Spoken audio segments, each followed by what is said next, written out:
I remember trying to push his face towards the gas, where the gas was released, and I turned the gas on. Casey Diaz was a mere 8 years old when he decided to kill his father using a portable gas heater. And my mom walked in on it. It freaked her out. What's going on? And I remember turning to her and telling her, just leave it alone. I'll take the blame. My hope was that he would fall asleep and never wake up. His dad was a violent, abusive alcoholic. He would start literally beating my mom right in front of me. I recall seeing her in a closet in her own blood, and there's nothing that you can do. I remember in one occasion him grabbing me by the shoulders, bringing me close to him, and he says to me, "Don't ever call me your dad. Don't ever call me dad." And then I remember just feeling a sense of emptiness. You feel worthless. You feel like, why are you even here? I became angry. I became very angry. Casey would find purpose in a South Central LA gang. He easily became violent, stabbing his first victim at just 11 years old. What made it so easy for me to stab somebody is that I put the face of my father on every single one of my victims. More victims would follow, as did a lengthy rap sheet. He rose up in the gang world, feared and hunted by rival gangs.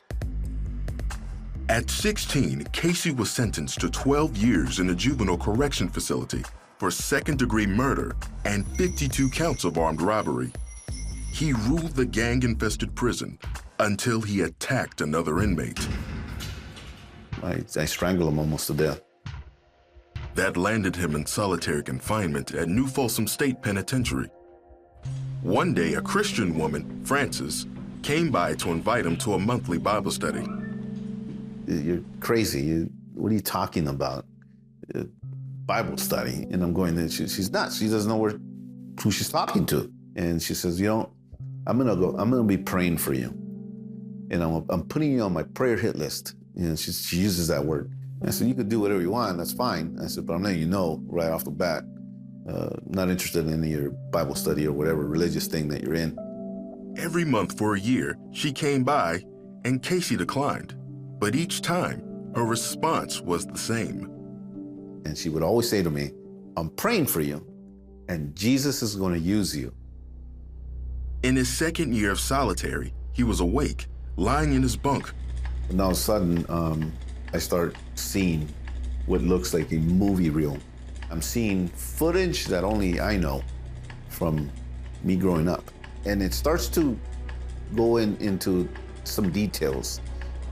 From like the first thing that I ever stole from a 7-Eleven, to cars that I stole, to the first stabbing that I partook of. Then a different scene appeared. I could see a man carrying this cross, and I saw the nails on his hands and his feet. The man addressed Casey by a name. My birth name's Darwin, and he says, "Darwin, I did this for you." And I could hear in my cell, audibly, his breath leaving him. I hit the center of that floor and wept, weeping uncontrollably, sobbing, and telling God, I'm so sorry for stabbing this person and stabbing this person over here. I didn't know what I was doing. I didn't know what was happening, but I knew that something had happened here. Like something, there was this freedom that I had never experienced in my life. Casey says Jesus told him to talk to the prison chaplain. He said, what happened in the cell is what happened in the cell. God has already forgiven you. This is why you feel so free. He prayed with the chaplain to accept Christ. It was God dealing with me on a one-on-one basis and removing that desire of wanting to hurt people. It just went away supernaturally. But Casey's faith would be tested. Now 18, he was released from solitary, and a hit was placed on his head for becoming a Christian and leaving the gang. One day, an inmate came to his cell with a knife. And he says, I can't do it. I can't do this. I can't do this to you. He says, but whatever you're doing, I'll roll with you. And he became the first person.